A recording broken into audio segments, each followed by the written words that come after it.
자, 이 시간 하나님의 말씀 로마서 11장 1절부터 10절까지를 교독하겠습니다.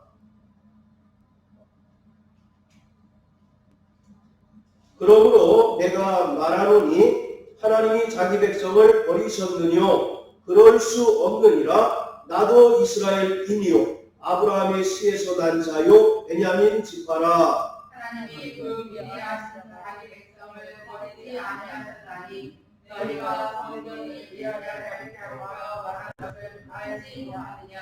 저가 이스라엘을 하나님께 송사하되 주여, 저희가 주의 선지자들을 죽였으며 주의 제단들을 헐어버렸고 나만 남았는데 내 목숨도 찾나이다 하니, 저에게 하신 대답이 무엇이뇨? 내가 나를 위하여 나에게 흙을 뿌리지 아니한 사람 실천을 남겨두었다 하셨으니, 그런즉 이와 같이 이제도 은혜로 택하심을 따라 남은 자가 있느니라. 만일 은혜로 된 것이면 행위로 말미암지 않으니 그렇지 않지 아니하면 은혜가 의되지 못하느니라. 그런즉 어떠하뇨? 이스라엘이 구하는 그것을 얻지 못하고 오직 택하심을 입은 자가 얻었고 그 남은 자들은 완악하여 졌느니라. 기록된 바 하나님이 오늘날까지 저희에게 성신과 소년과 보지 못할 몸과 듣지 못할 귀를 주셨던 것 같으니라. 또 다윗이 가라사대 저희 밥상이 올무와 덫과 거치는 것과 보응이 되게 하시고 저희 눈은 들여보지 못하고 저희 등은 항상 굳게 하옵소서 하였느니라. 아멘. 아멘. 마태복음 24장 3절에서 제자들이 주의 임하심과 세상 끝날에는 무슨 징조가 있겠습니까? 라고 예수께 질문을 합니다. 이러한 시대의 징조들은 예수 그리스도의 재림 이전에 일어나는 사건과 상황들을 말합니다. 이러한 시대의 징조들은 예수를 믿는 성도들에게 결단을 촉구하고 계속해서 깨어있기를 요구합니다. 시대의 징조들은 하나님의 구원과 심판을 나타내는 것으로 이 구원은 예수 그리스도의 죽음과 재림 사이에서 모든 민족에게 복음이 전파되고 구원 얻을 기회를 제공하는 것입니다. 성경은 예수 이전에 일어날 시대의 징조들에 대해서 말하고 있는데 이것을 크게 세 가지로 나눌 수 있습니다. 그 첫째는 예수 그리스도의 복음이 증거되는 것이 첫 번째 징조입니다. 모든 민족에게 복음이 증거되고 이스라엘의 남은 자가 구원받는 것입니다. 그리고 두 번째는 하나님을 대적하고 반역하는 세력들이 나타나게 된다는 것입니다. 적그리스도가 나타나서 성도들을 핍박하고 환난을 견디지 못한 성도들이 데살로니가 후서 2장의 말씀과 같이 배도하는 일들이 나타나게 됩니다. 그리고 세 번째는 하나님의 심판을 나타내는 것으로 전쟁이나 기근, 지진 등이 이러한 것입니다. 자, 우선 모든 민족에게 복음이 전파되는 것이 첫 번째 징조라고 할 수 있는데 하나님께서 구약의 선지자들을 통해서 말세가 되면 모든 믿는 자들의 육체 위에 성령이 부어질 것이고 모든 땅끝마다 하나님의 구원을 보리라 예언하고 있습니다. 자, 우리 구약 성경 요엘서 2장을 다 같이 한번 보시겠습니다.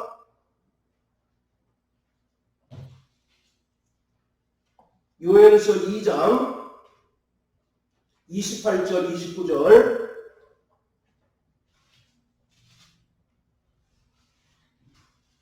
자, 같이 읽습니다. 시작. 그 후에 내가 내 신을 만민에게 부어주리니 너희 자녀들이 장래일을 말할 것이며 너희 늙은이는 꿈을 꾸며 너희 젊은이는 이상을 볼 것이며 그때에 내가 또 내 신으로 남종과 여종에게 부어줄 것이며. 예, 요엘 선지자의 이분에서 하셨던 이 예언들이 사도행전 2장에 오순절날 마가의 다락방에서 저녁 기도에 힘쓰던 120명의 사람들에게 임한 것을 통해서 성취가 되었습니다. 자, 또 이사야서 52장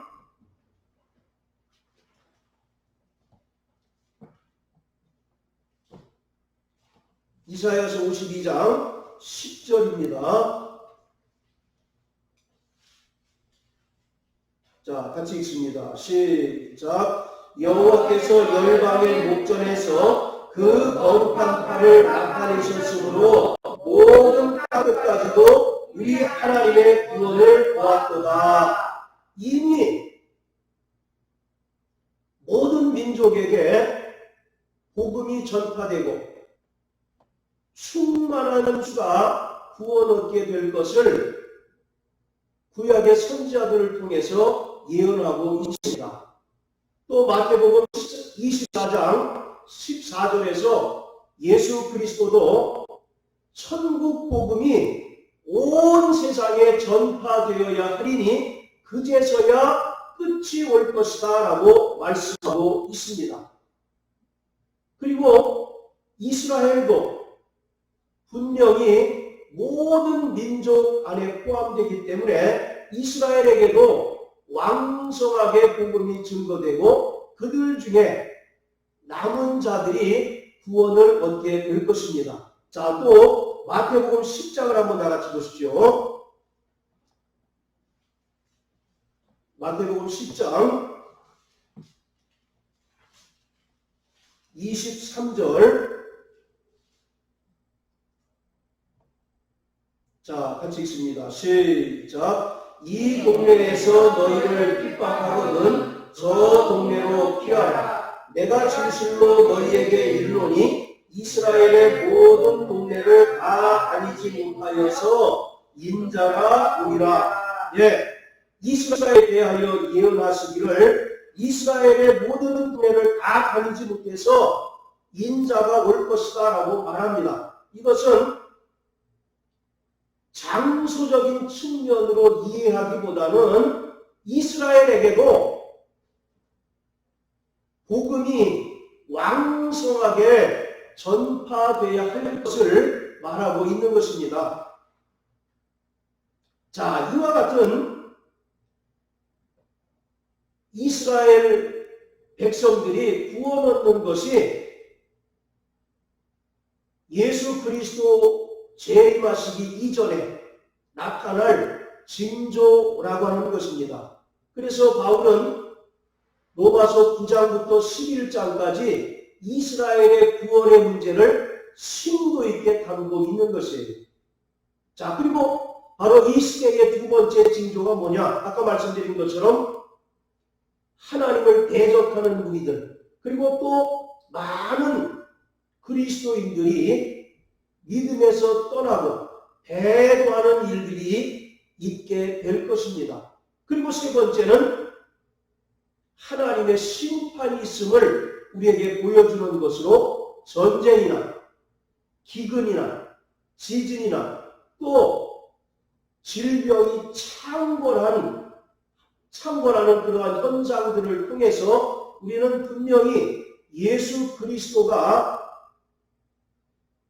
오실 때가 임박했다라고 하는 사실을 알 수가 있습니다. 요한계시록 3장에 보면 내가 문 밖에 서서 두드리노니 누구든지 문을 열면 나는 그로 더불어 먹고 마시리라 라고 하는 것은 우리가 보통 그 말을 전도할 때 자주 사용하잖아요. 마음을 열고 예수님을 받아들여야 될 것을 얘기하고 있는데 그 말은 예수님의 재림의 임박성을 이야기하고 있는 겁니다. 즉 문 밖에서 두드릴 정도로 급박하게 역사가 진행되고 있다라고 하는 사실을 우리가 알 수가 있는 것입니다. 자, 다시 로마서 11장으로 돌아가서 그래서 바울이 9장에서 11장까지 이스라엘의 구원 문제를 심도 있게 다루고 있는 것은 이것이 예수 그리스도 재림의 하나의 사인, 징조요 표적이기 때문에 그렇습니다. 마태복음 16장 3절에 예수님이 바리새인들에게 말하기를 너희가 천지는 분간할 수 있으면서 어찌 이 세대의 표적을 분별할 수 없느냐라고 이렇게 이야기합니다.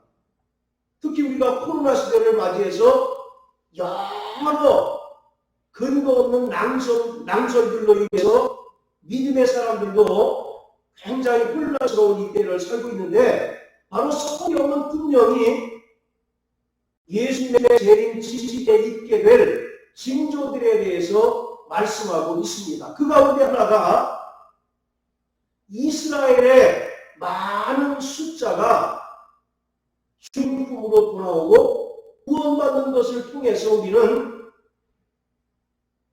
이 하나님의 모든 역사가 맞춰지게 되고 예수의 재림이 임박했다라고 하는 사실을 분명히 깨달을 수 있어야 하는 것입니다. 자, 우리 한 절 한 절 살펴볼 텐데요. 자, 1절입니다. 그러므로 내가 말하노니 하나님이 자기 백성을 버리셨느뇨? 그럴 수 없느니라. 나도 이스라엘이요 아브라함의 씨에서 난 자요 베냐민 지파라. 우리가 9장과 10장을 잘못 이해하게 되면 마치 하나님께서 이스라엘을 버리신 것처럼 생각할 수가 있습니다. 그거에 대해서 바울은 결코 하나님께서 택하신 백성인 이스라엘을 버리지 않으셨다라고 강조하고 있습니다. 그러면서 하나님께서 이스라엘을 버리지 않으셨다라고 하는 그 분명한 증거로 구원받은 자신을 예로 들고 있습니다. 여러분들 잘 아시는 것처럼 바울은 다메섹 도상에서 부활하신 예수를 만나서 회심하기 전에는 누구보다도 앞장서서 열심으로 교회를 핍박하던 자였습니다. 그리고 율법의 행위로 의로워지려고 몸부림쳤던 자인 것을 밝히면서 하나님께서 결코 이스라엘을 버리신 것이 아니라 지금도 여전히 오래 참으시고 돌아오기를 바라신다라고 말하고 있습니다. 이처럼 하나님께서는 이스라엘을 거절하신 것이 결코 아닙니다. 현재 복음을 그들이 거부한다고 해서 하나님께서 그 약속을 파기하시거나 이스라엘을 버리신 것이 결코 아니다라고 성경은 말씀하고 있어요. 이것은 무엇을 얘기하냐면 혈통적 이스라엘에게도 여전히 구원받을 기회가 남아 있기 때문에 그들이 예수의 복음을 거부하고 배척한 그 불신앙과 불순종을 버리고 빨리 돌아오기를 촉구하는 그러한 의미인 것입니다. 자, 2절, 3절입니다. 그러므로 하나님이 그 미리 아신 자가 자기 백성을 버리지 아니하셨나니 너희가 성경이 엘리야를 가리켜 말한 것을 알지 못하느냐? 저가 이스라엘을 하나님께 송사하되.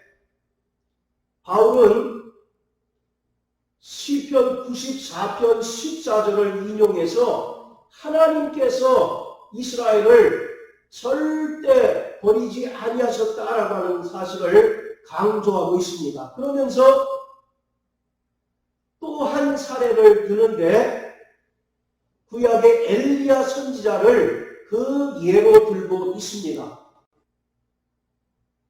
자, 우리 3절 한번 다 같이 한번 읽어주세요. 3절, 4절. 자, 시작. 주여, 저희가 주의 선지자들을 죽였으며 주의 제단들을 헐어버렸고 나만 남았는데 내 목숨도 찾나이다 하니 저희에게 하신 대답이 무엇이뇨? 내가 나를 위하여 바알에게 무릎을 꿇지 아니한 사람 7천을 남겨두었다 하셨은즉. 구약의 아합 왕 때에 그 부인이 이세벨입니다. 두로 왕의 딸이었던 이세벨을 아합이 그 아내로 맞이합니다. 그랬더니 이 이세벨이 이방 신을 들여와서 이스라엘 전역에 바알 신을 섬기는 신당을 세웁니다. 그리고 선지자들을 남김없이 다 죽게 만들어요.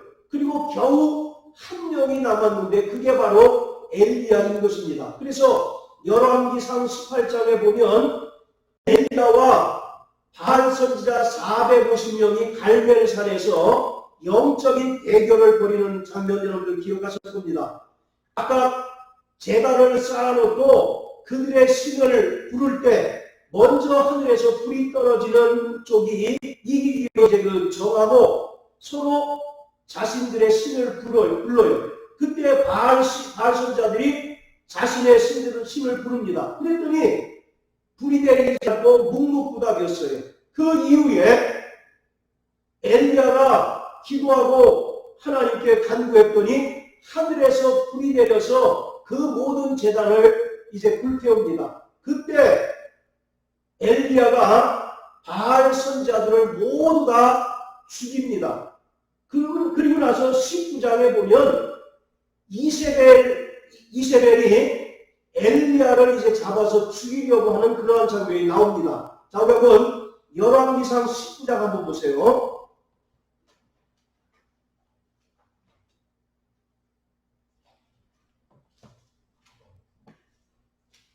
자, 열왕기상 19장 18장은 갈멜산에서 엘리야가 승리한 장면을 기록한 것이고 19장은 이세벨이 이제 화가 머리끝까지 나서 엘리야를 잡아서 죽이려고 이제 쫓아다니는 그러한 장면입니다. 그때 엘리야가 차라리 나를 죽여주십시오라고 이와 같이 하나님께 호소합니다. 그때 하나님께서 바로 천사에게 천사가 나타나서 그를 어루만지고 먹을 것을 줍니다. 그리고 그 이후에 엘리야가 계속 이제 도망을 하다가 자, 우리 14절부터 18절까지 우리 김영미 집사님 읽어주십시오. 저가 대답하되 내가 만군의 하나님 여호와를 위하여 열심히 극심하오니 이는 이스라엘 자손이 주의 언약을 버리고 주의 날을 물며 칼로 주의 선지자를 죽였사오며 오직 나만 남겼거늘 저희가 내 생명을 찾아 취하려 하나이다. 여호와께서 저에게 이르시되 너는 내 길을 돌이켜 광야로 말미암아 다메섹에 가서 이르거든 하사엘에게 기름을 부어 아람 왕이 되게 하고 너는 또 임시의 아들 예후에게 기름을 부어 이스라엘 왕이 되게 하고 또 아벨 모울라 사밧의 아들 엘리사에게 기름을 부어 너를 대신하여 선지자가 되게 하라. 하사엘을 칼을 피하는 자를 예후가 죽일 것이요 예후의 칼을 피하는 자를 엘리사가 죽이리라. 그러나 내가 이스라엘 가운데 7,000일을 남기리니 다 무릎을 바알에게 꿇지 아니하고 다 그 입을 바알에게 맞추지 아니할 자니라. 예, 지금 이세벨에게 쫓기는 엘리야가 낭망을 합니다.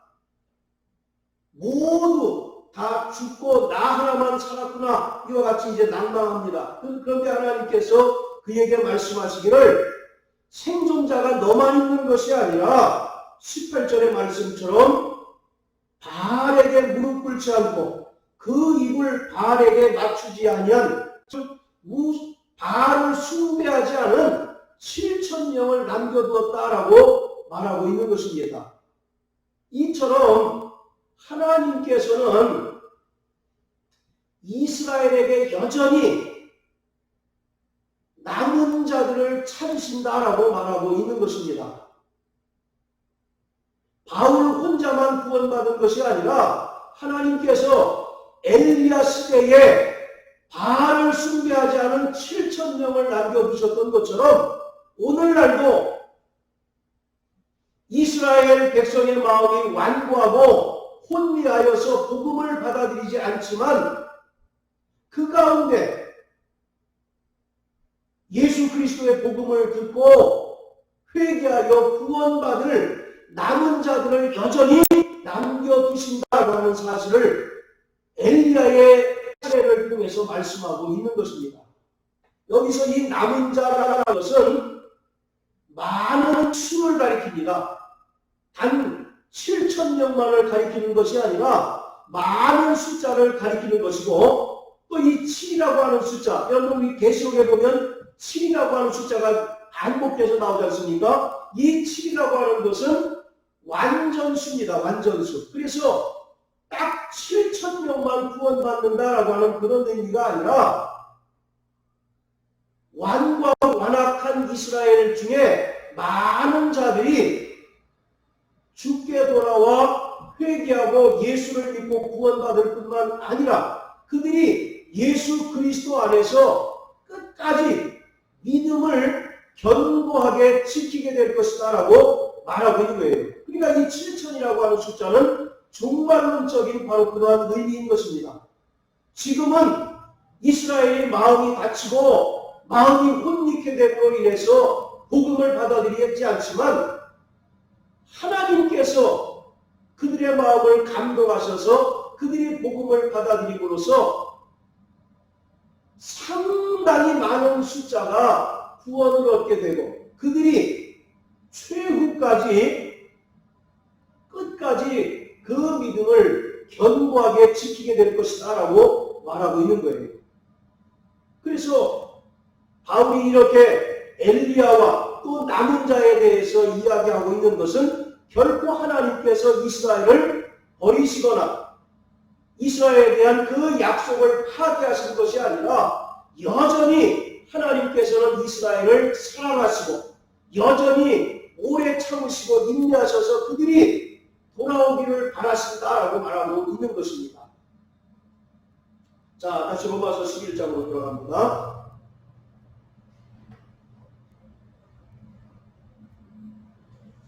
(5절에) 보면 그런즉 이와 같이 이제도 은혜로 택하심을 따라 남은 자가 있느니라.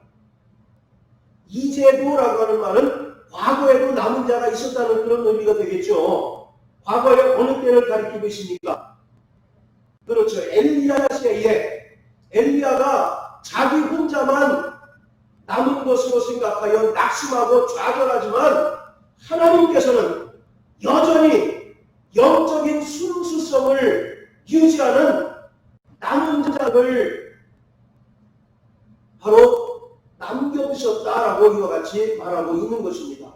이 남은 자가 구약에 계속 반복적으로 나옵니다. 자, 우리 이사야서 6장을 다 같이 한번 보시겠습니다.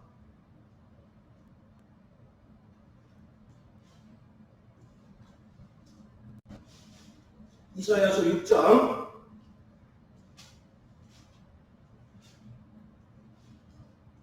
13절입니다.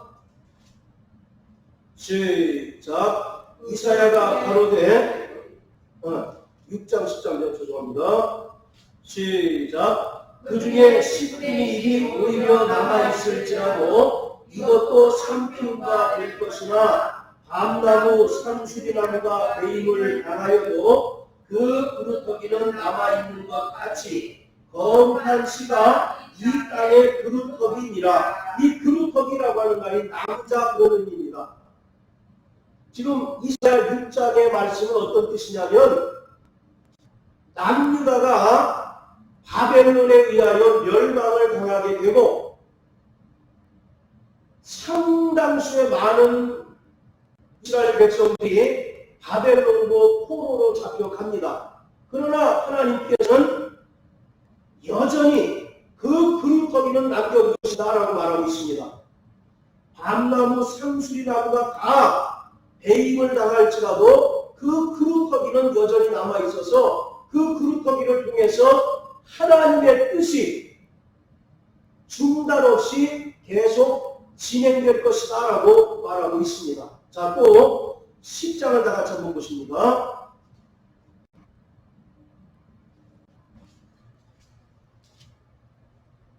자, 10장 20절 21절.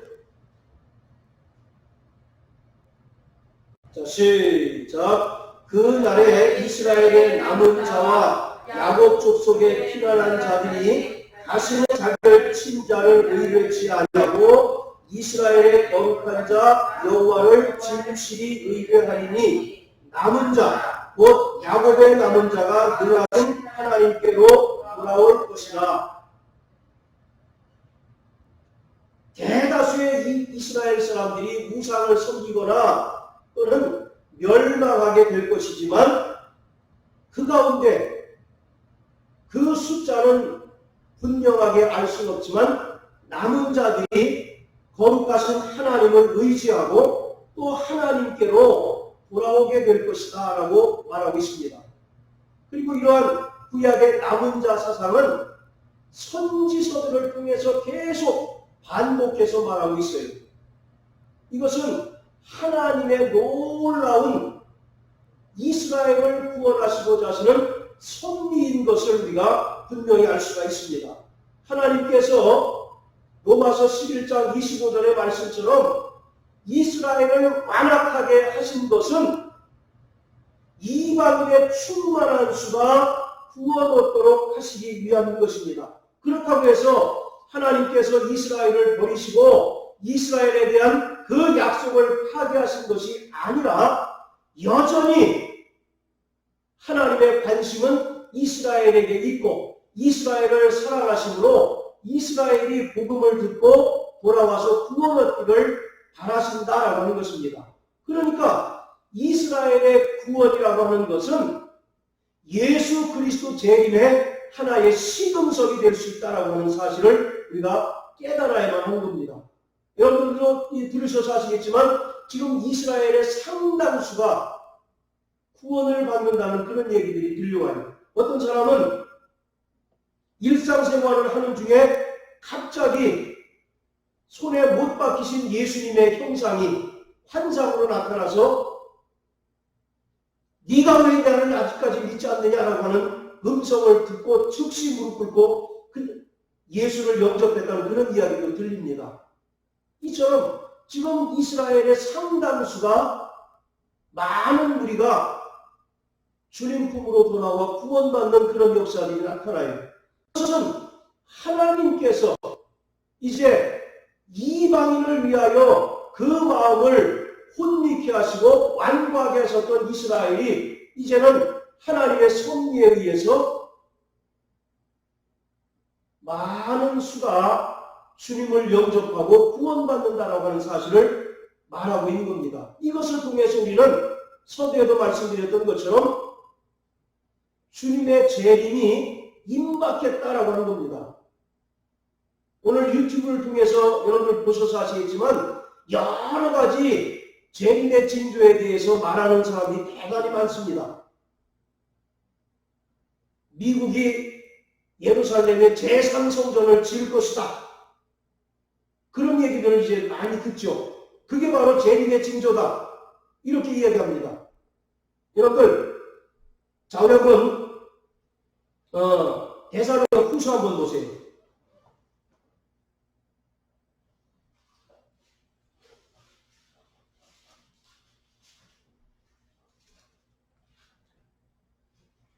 자, 데살로니가 후서 2장 4절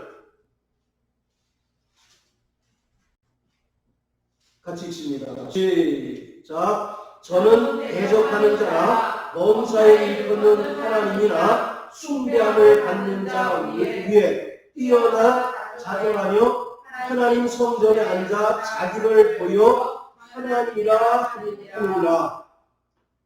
요즘 이제 그 제3성전 이야기하는 사람들이 곧 7년 대환란이 시작될 터인데 전 3년 동안은 이스라엘과 이제 그 평화 조약을 맺어서 성전을 짓게 한다는 겁니다. 그리고 후 3년간이 되면 적그리스도가 이제 이스라엘을 핍박하고 또 믿는 성도들을 핍박한다 라고 이렇게 이야기합니다. 이것이 전천년설을 주장하는 사람들이 이야기하는 것이거든요. 그 근거 중에 하나가 뭐냐면 금방 읽었던 것처럼 하나님의 성전에 앉아 자신을 하나님으로 숭배하라고 이제 하는 이 말씀을 근거로 드는데, 여기서 성전이라고 할 때 이것이 보이는 성전이냐 아니면 주님의 몸된 교회이냐, 이게 이제 관건이거든요. 그런데 여기서 이 성전이라고 하는 단어에 해당되는 헬라어가 나오스입니다. 나오스. 나오스란 말은 지성소를 뜻해요. 고린도전서 3장 16절에 너희가 하나님의 성전인 것과 할 때 그 성전이 바로 나오스입니다. 그래서 이 하나님의 성전 위에 불법의 사람이 앉아서 자신이 하나님이다, 너희가 나를 숭배된다라고 하는 이 성전을 전천년설을 주장하는 사람들은 눈에 보이는 예루살렘 제3성전을 이야기하는 것이고, 그러나 성경에서 분명히 얘기할 때는 이게 교회라고 저는 분명히 생각을 합니다. 그렇기 때문에 지금 제3성전이 곧 지어질 것처럼, 트럼프가 지원해서 이스라엘의 제3성전이 곧 지어질 것처럼 얘기함으로써 예수님의 재림에 대하여 그 분위기를 고조시키고 하는 많은 사람들이 있는데, 우리는 성경 이외의 이야기들에 현혹될 것이 아니라 분명히 예수님께서 재림의 징조에 대해서 어떻게 말씀하셨는가에 대해서 바로 알고 바른 신앙을 가져야 될 분명한 필요성이 있다는 거죠. 물론 제가 제3성전 이야기하는 사람들에 대해서 다 틀렸다라고 이야기하는 것이 아니라, 분명히 성경은 데살로니가후서 2장 4절에 그 성전은 이 눈에 보이는 성전이 아니라 주님의 몸된 교회 위에 좌정해서 교회를 핍박하고 많은 그리스도인들에게 자신을 숭배하게 만드는 그런 현상을 이야기한다는 것이죠. 그것이 바로 계시록 13장에 바다 위에서 올라온 적그리스도가 자기를 숭배하게 만드는 그런 현상이다라는 것입니다. 그러니까 우리는 모든 민족에게 복음이 전파되고, 특별히 이스라엘 중에 많은 수가 구원 얻는 것을 통해서 주님께서 재림하실 때가 임박했다고 하는 것을 알아야 하는 것이지, 뭔가 보이는 어떤 그런 성전이 지어진다라고 하는 그런 이야기로 인해서 믿는 자가 되어서는 안 된다라고 하는 것을 말씀드리는 겁니다. 그런 차원에서 바울도 로마서 9장부터 11장까지 이스라엘의 구원에 대해서 무려 3개의 장에 걸쳐서 심도 있게 다루고 있는 것도 제 생각에는 그런 차원이 아닐까. 물론 이스라엘이 구원받기를 하는 간절한 마음도 있지만, 바울이 깨달은 예수의 어떤 재림의 징조로서 이렇게 이야기하는 것이 아닐까라고 저는 이제 생각을 하는 겁니다. 자, 다시 로마서 11장으로 돌아가서요. 자, 6절, 7절 같이 또 읽습니다. 시작. 만일 은혜로 된 것이면 행위로 말미암지 않으니, 그렇지 않으면 은혜가 은혜되지 못하느니라. 그런즉 어떠하며 이스라엘의 구하는 그것을 얻지 못하고 오직 택하심을 그 남자들은 완악하여 졌느니라. 예, 이와 같이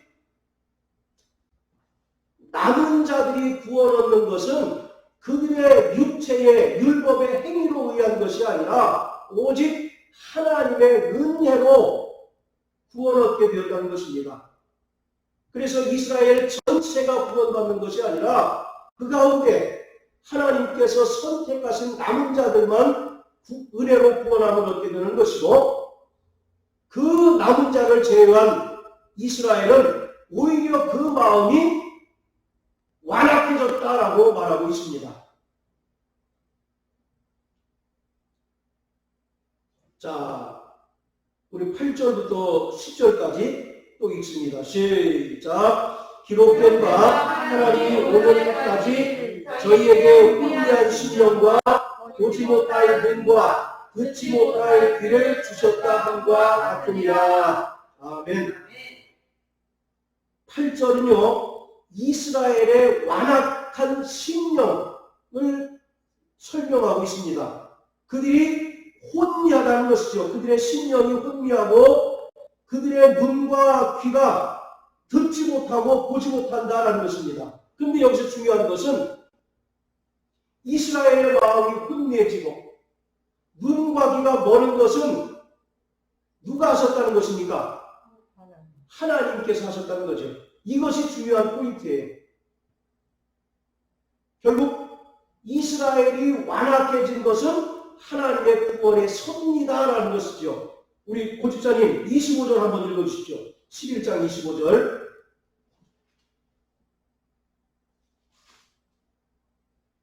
형제들아, 너희가 스스로 지혜 있다 함을 명기 위하여 이 비밀을 너희가 모르기를 내가 원치 않으니, 이 비밀은 이방에 충만한 수가 들어오기까지 이스라엘 수는 더러는 완악하게 될 것이라. 예, 하나님께서 어찌 보면 고의로 의도적으로 이스라엘의 마음을 어떻게 하셨다고요? 완악하게 하셨습니다. 그 이유가 뭡니까? 이방인의 충만한 수가 바로 구원 얻도록 하기 위함이다. 그래서 8절에서 그들의 마음이 혼미케 되고 보지 못할 눈과 듣지 못할 귀를 주셨다. 그들의 마음이 혼미케 되고 그들의 눈이 멀어서 복음을 들어도 깨닫지 못하고 결국 믿음을 얻지 못한다는 것이죠. 여기서 혼미하다라고 하는 말은 감각이 무뎌진 상태를 이야기합니다.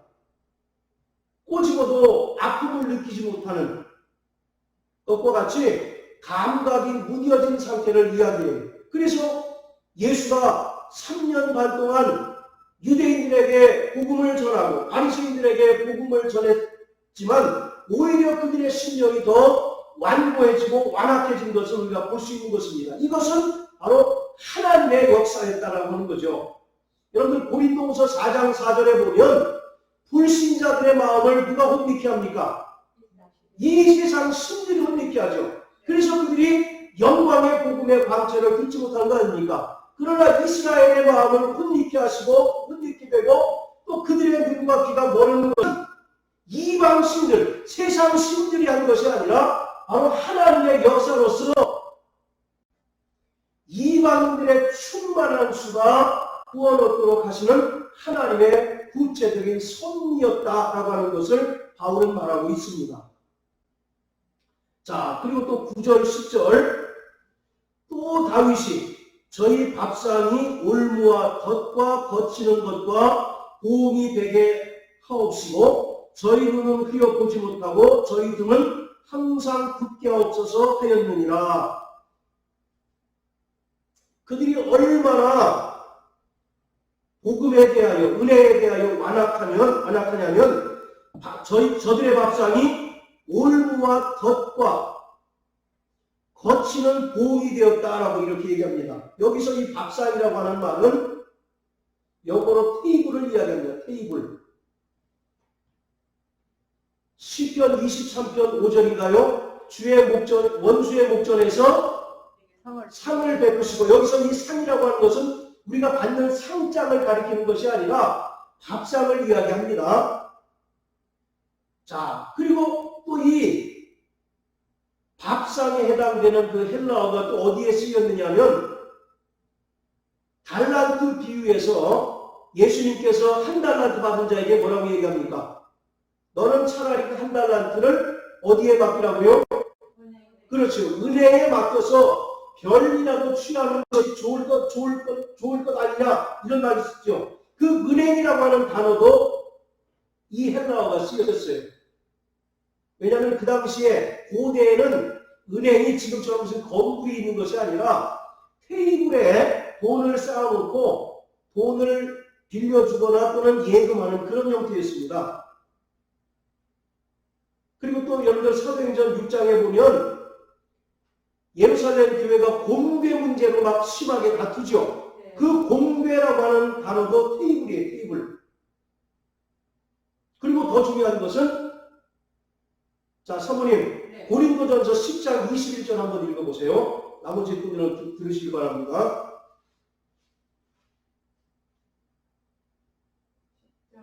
21절 너희가 주의 잔과 귀신의 잔을 겸하여 마시지 못하고 주의 상과 귀신의 상에 겸하여 지내지 못하리라. 예, 여기서 주의 상이라고 하는 것은 성찬을 이야기하죠. 우리가 성찬에 참여한 자가 다시 귀신을 섬겨서는 안 된다는 얘기 아닙니까?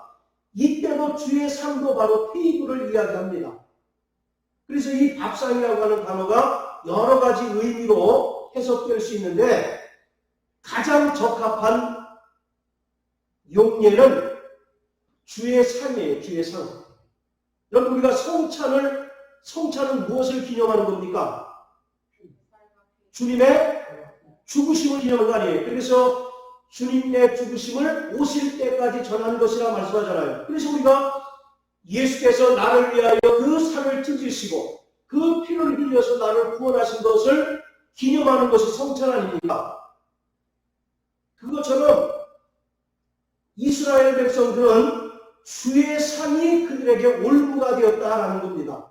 주의 상이라고 하는 것은 한마디로 예수님의 죽으심을 상징하는 것인데 예수가 죽으심으로써 우리에게 은혜를 베푸셨는데 오히려 유대인들은 그것을 올무처럼 여기고 덫과 그들을 걸려 넘어지게 하는 것으로 여겼다라고 하는 겁니다. 자, 9장 33절 한번 읽으세요. 로마서 9장 33절. 자, 시작. 기록된 바 보라 내가 부딪히는 돌과 거치는 안석을 시온에 두노니 저를 믿는 자는 부끄러움을 당치 아니하리라. 자, 따라서 예수는 구원의 반석이시다. 그런데 유대인들은 구원의 반석이신 예수를 어떻게 무엇으로 여겼다는 겁니까? 그렇죠. 부딪히는 돌과 거치는 반석으로 여겼다는 거예요. 그래서 건축자들이 그 구원의 돌 대신 예수 그리스도를 버리셨다라고 이와 같이 말씀하고 있지 않습니까? 그것과 이제 같은 맥락에서 예수 그리스도가 나를 위하여 십자가 달려 죽으시고 그 피로 우리의 죄를 속량하시고 우리에게 구원을 베풀어 주셨지만 유대인들은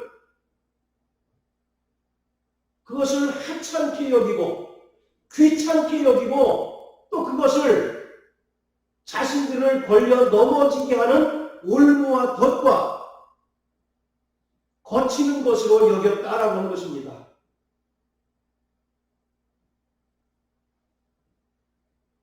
그리고 10절은 저희 등은 흐려보지 못하고 저희 등은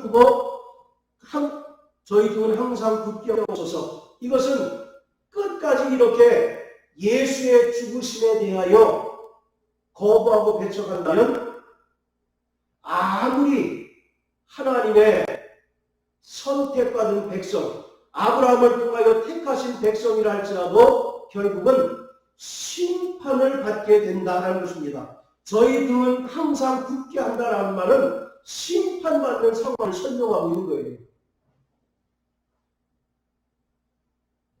유대인들이 아브라함을 통해서 택함을 받았습니다. 그리고 그들의 자긍심은 아브라함과 이삭과 다윗의 조상이라고 하는 것을 굉장히 자랑스럽게 여기지만 이렇게 하나님의 사랑을 받고 선택받은 이스라엘이라 할지라도 예수 그리스도의 죽음을 또 그 죽음을 통하여 우리에게 베푸신 그 은혜를 거치는 돌과 부딪히는 반석쯤으로 여기면 결국 그들은 뭐를 당하게 되는 겁니까? 심판을 당하게 된다라고 말씀하고 있는 거예요. 그래서 바울은 여전히 이스라엘이 하나님께 돌아오기를 바라는 겁니다. 그 은혜를 통하여 구원 얻기를 바라는 거예요. 그러나 이스라엘의 구원은 하나님의 구체적인 섭리가 역사한다라고 하는 사실을 또한 오늘 본문을 통해서 분명히 말씀하고 있습니다. 오늘 우리는 이 말씀을 통해서 서두에 분명히 말씀드렸던 것처럼 이스라엘이 구원받는 것은 하나님의 놀라운 주권적인 섭리요, 또 결국 예수 그리스도가 다시 오실 때가 참으로 임박했다라고 하는 사실을 우리에게 보여주는 시대의 징표인 것입니다. 바리새인들에게 예수가 너희는 천지는 분별할 줄 알면서 왜 이 시대의 표적은 분별할 수 없느냐라고 책망하신 것이 오늘 저와 여러분을 향하신 말씀이라고 하는 사실을 분명히 깨닫게 되시기 바랍니다. 오늘 우리가 세상적 가치관에 함몰되고 세상에서 정말 세상 사람들이 추구하는 그 물질을 추구하다가 우리도 그들과 같이 망하게 될 수 있다라고 하는 사실을 오늘 이 말씀을 통해서 우리는 분명히 깨달아야만 되는 거예요. 그래서 골로새서 보면 너희는 땅의 것을 생각하지 말고 오직 위의 것을 생각하라고 말씀합니다. 그리고 너희는 항상 부활의 표대를 향하여 위에서 부르신 그 상을 쫓아 살라고 분명히 말씀하고 있습니다. 오늘 저와 여러분은 그런 삶을 살고 있습니까? 아니면 여전히 허울 좋은 그리스도인으로 남아있고 여전히 우리가 속세를 버리지 못하고 속세를 떠나지 못하고 세상 사람들이 추구하는 돈과 물질과 명예의 추구에 명예를 쫓다가 멸망의 길로 들어서는 우리는 아닌가 자기 자신을 돌아보시길 바랍니다. 동남아에서 원숭이를 잡을 때 그런 방법이 있답니다. 요만한 그 항아리에다가 바나나 하나를 집어넣어요. 그럼 원숭이가 그 바나나를 이제 잡을 것 아니겠습니까? 그런데 뒤에서 이제 그 원숭이 사냥꾼이 막 쫓아와요. 원숭이가 살 길은 뭡니까? 바나나를 놓으면 살잖아요. 그런데 욕심이 많아서인지 바나나를 놓지 못하는 거예요.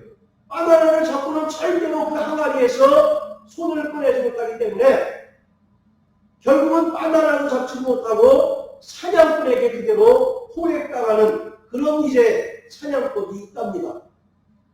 오늘 혹시 우리가 이 어리석은 원수를 살고 있지는 않습니까? 할렐루야! 이 시간